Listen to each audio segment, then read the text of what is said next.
Bonjour les hitters et les hitteuses, aujourd'hui on se retrouve pour la review du Royal Rumble 2025 de chez WWE. Donc on va revenir ensemble sur les 4 matchs de cette soirée incroyable et mémorable qui est le Royal Rumble. Donc on va commencer par le Royal Rumble féminin qui nous a réservé des très belles surprises. Donc on va y revenir tout ça ensemble. Donc en première position, nous avons eu dans ce Royal Rumble Io Sky, suivi de Liv Morgan en numéro 2. En numéro 3, Roxanne Perez, d'NXT. En numéro 4, Lyria Valkyria. En 5, Chelsea Green, pas de surprise. Notre championne des États-Unis, féminine. En 6, Bifab. En numéro 7, Evil 9, qui avait annoncé sa participation. En 8, Zoe Stark. En 9, Lash Legend. En 10e position, The EST of WWE, Bianca Belair bien sûr. En 11e, Shayna Baszler. En 12e, Bayley, qui est un petit peu favorite. En 13e position, Sonya Deville. En 14e, attention la surprise, Maxine Dupri. En 15e position, Naomi. En 16e position, Jada Parker, que je ne connais pas. Peut-être une talente que je n'ai jamais vue. Mais voilà. En 17e position, Piper Niven, copine de Chelsea Green, pardon. En 18e position, Natalia Tatinati qui a fait son retour. En 19e position, Jordynne Grace, que je ne connais pas, mais voilà. On va apprendre à connaître, on va se connaître. En 20e position, on a eu Mitchin. Et en 21e position, on a eu le retour qu'on attendait tous, que j'attendais franchement. C'est le retour d'Alexa Bliss qui est revenue. Ça fait 2 ans qu'elle n'était pas, on la voyait pas sur les écrans. La double bleue, voilà, après le décès de Bray Wyatt qui repose en paix, le pauvre. Et voilà. Donc voilà, elle a eu une belle aura lors de son entrée en 21e position. Voilà. En 22e position, on a eu Zelina Vega. En 23e position, on a eu Candice LeRae. En 24e position, on a eu Stephanie Wacker, que je ne connais pas non plus, on va apprendre à se connaître. Le 25e, le petit retour de Trish Stratus, voilà. Ça n'a pas trop fait grand chose, mais voilà. En 26e position, on a eu Raquel Rodriguez. En 26e position, on a eu le retour qui était teasé de Charlotte Flair, voilà. En 28e position, Gilly, je ne connais pas. En 29e position, on a eu Nia Jax, la grosse. Et en 30e position, un beau retour de Nikki Bella qui était teasé aussi. Donc après, on a eu, durant ce match, plein d'éliminations et tout. Je vais pas vous récapituler tout, mais on va plus se concentrer vers la fin de ce match. Avec, en dernière, les 2 dernières, Charlotte Flair et Roxanne Perez dans, on va dire, un peu le Final Four. Et voilà, ça a échangé des coups et tout, mais tout le monde se disait, bah oui, c'est Charles Flair qui va gagner. Et avec des échanges de coups, c'est bel et bien Charles Flair qui empoche son ticket pour WrestleMania 41, donc c'était prévisible. Donc je pense qu'elle affrontera notre championne, Tiffany Stratton. Alors, passons à la suite avec le prochain match. C'était DIY qui défendait les championnats par équipe de SmackDown contre les Motor City Machine Guns. Donc, ce match, c'était bien dans l'ensemble. On a eu des belles actions, franchement, par la part des 2 équipes. Donc, pour revenir à la fin du match, oui, on va pas s'attarder au coup. Euh, Donc, pour revenir à la fin de ce match, les Motor City Machine Gun avaient l'avantage sur DIY. Sauf qu'un coup, on a eu des hommes masqués qui sont venus aider DIY, donc on savait pas c'était qui, et c'était bel et bien Angelo Dawkins et Montesford, les Street Profits, qui sont venus aider à la rescousse DIY, donc ça a permis à DIY de conserver leur titre par équipe. Mais juste après, ils se croyaient tranquilles, DIY, sauf que non, les Street Profits les ont attaqués par derrière pour montrer leur ambition et pour être les aspirants numéro 1 au titre par équipe. Nous enchaînons après avec le match tant attendu entre Cody Rhodes, The American Nightmare, qui défendait ce soir-là son titre indisputé de la WWE contre Kevin Owens, le Prize Fighter. Et c'était vraiment un combat énorme avec un ladder match, dans un ladder match avec des échelles. On a eu beaucoup entre les deux, franchement les deux. Ils nous ont fait rêver, ils nous ont régalé. Et après, au bout d'un moment, on a eu un bump. Pas un red bump, pas avec l'arbitre, malheureusement. Mais voilà, il y a eu des prises avec les échelles et tout. Ça a transpercé l'échelle, hein, bien sûr.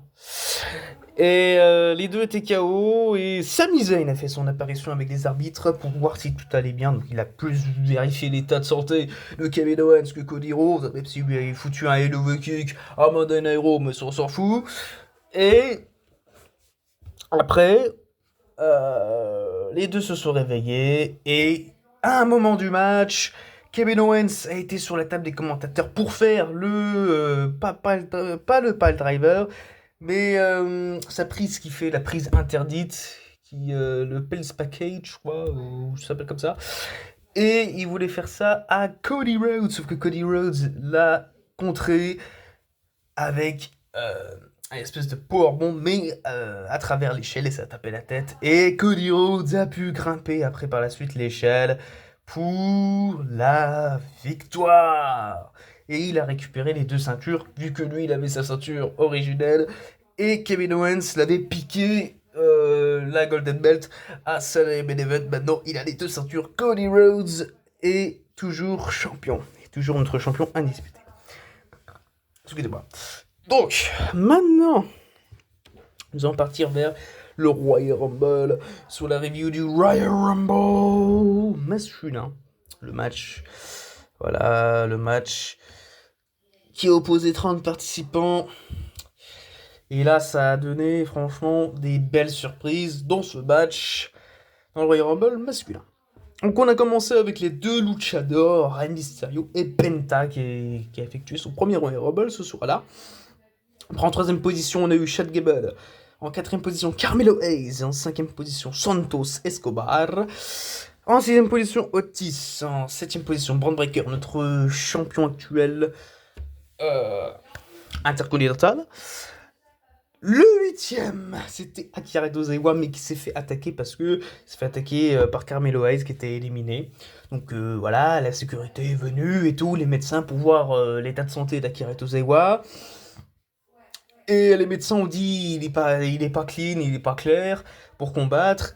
Et Triple H, il a dit attendez, on va trouver un remplaçant. Et juste à côté, il y avait qui? L'influenceur iShowSpeed. Et il lui a demandé s'il était d'accord pour y aller. Et lui, il était pas trop chaud. Il a dit allez, vas-y, Speed, c'est ton moment. Et il l'a fait. iShowSpeed a été dans le Royal Rumble, mais il s'est vite fait éliminer par Braun Breaker. Même s'il adore faire le chien, faire ouf ouf. Braun Breaker aime bien faire ouf ouf, mais il lui a quand même mis un sbire pour l'éliminer. En 9ème position, on a eu Sheamus, Cody Wire. En 10ème position, Jimmy Uso. En 11ème position, Andrade. En 12ème position, le Samoan Warrior, Jacob Fatu, qui a brillé franchement dans le Rumble. En 13ème position, Ludwig Kaiser. En 14ème position, The Miz. Bon, le Miz, chaque fois il se fait jarter très très vite dans le Rumble. Donc, mais en 15ème position, nous avons eu le best and the best. Mesdames et messieurs, on a eu Joe Hendry, le champion TNA pour la déconne. Voilà, bon, il s'est fait éliminer par Roman Reigns comme le Miz. Et voilà, mais voilà. Donc en 16ème position, on a eu Roman Reigns, voilà, pas de surprise. En 17ème position, Drew McIntyre. En 18ème position, Finn Balor. En 19ème position, Shinsuke Nakamura. En 20ème position, Uso Yeats. En 21ème position, AJ Styles de Phénoménal. Il est vraiment phénoménal. La. Donc voilà, il est revenu. En 22ème position, on a eu Braun Strowman. En 23ème position, le désiré de tous les fans, son dernier Royal Rumble, non franchement, sa dernière entrée au Royal Rumble, John Cena, franchement, Grand respect à lui, ça tournait d'adieu. Le 24e, CM Punk. 25e, Seth Rollins. 26e, Dominic Mysterio. 27e, Sami Zayn. 28e, Damien Priest. 29e, LA Knight. Yeah. Et le 30e, l'influenceur Logan Paul. Et on va revenir sur la fin qui était vraiment magique avec un Final Four avec Logan Paul, John Cena, CM Punk, Seth Rollins, Roman Reigns, Jey Uso. Et oui, j'ai dit Seth Rollins. Voilà. Et voilà, c'était ça le Final Four de ce Royal Rumble. Donc voilà, ils se combattaient et tout. Et CM Punk a sorti Roman Reigns et Seth Rollins. Donc voilà, c'était là la bagarre. Donc voilà. Et puis Logan Paul en a profité pour sortir CM Punk, tranquille. Les trois se sont brouillés derrière leur. Voilà, à l'envers du décor. Voilà, ils se sont embrouillés. Seth Rollins a fait un stomp sur Roman Reigns, Polyman. Oh, la folie. Donc après, bah, ça bagarré à l'extérieur du ring et tout. Oh là là. Avec CM Punk, Seth Rollins, c'était n'importe quoi. Et il nous restait John Cena, Logan Paul et Main Event Jey Uso Hits. Et là, bah, pardon. Et là, John Cena a pris l'avantage. Il a voulu porter un double AA avec sur ses épaules Logan Paul et Jey Uso. Sauf que Jey Uso s'est vite débattu et il lui a foutu un super kick à John Cena pour après travailler avec et que John Cena fout, pardon, mais mettre un coup de corde à linge à Logan Paul pour l'éliminer et nous rester bah, la finale entre Jey Uso et John Cena. Et là, bah, après des coups et des coups, euh, ouais, et bah, on a eu bah, une perte d'équilibre de la part de John Cena. Et c'est bel et bien Jey Uso, Main Event Jey Uso, qui a remporté ce Royal Rumble 2025. Franchement, un grand bravo à lui. Il le mérite, franchement, même si les fans se disaient John Cena va gagner, mais voilà. Donc voilà, la review du Royal Rumble 2025 est finie. Je pense que Jey Uso va choisir Gunther pour le championnat World Heavyweight, je pense. Donc voilà, ma review est finie dans l'ensemble. Ce pay-per-view, ce PLE, voilà, comme on peut l'appeler, était vraiment incroyable. Et c'était une pépite. Donc voilà, sur ce, je vais vous laisser parce que voilà, il faut que je vous laisse. Mais voilà, c'était la petite review du Royal Rumble 2025. Et ça m'a fait plaisir, voilà, d'être en votre compagnie. Donc voilà, je vous dis à la prochaine. Et puis bah prenez soin de vous et tout. Puis voilà. Allez, bye les hitters et les hitteuses. À la prochaine.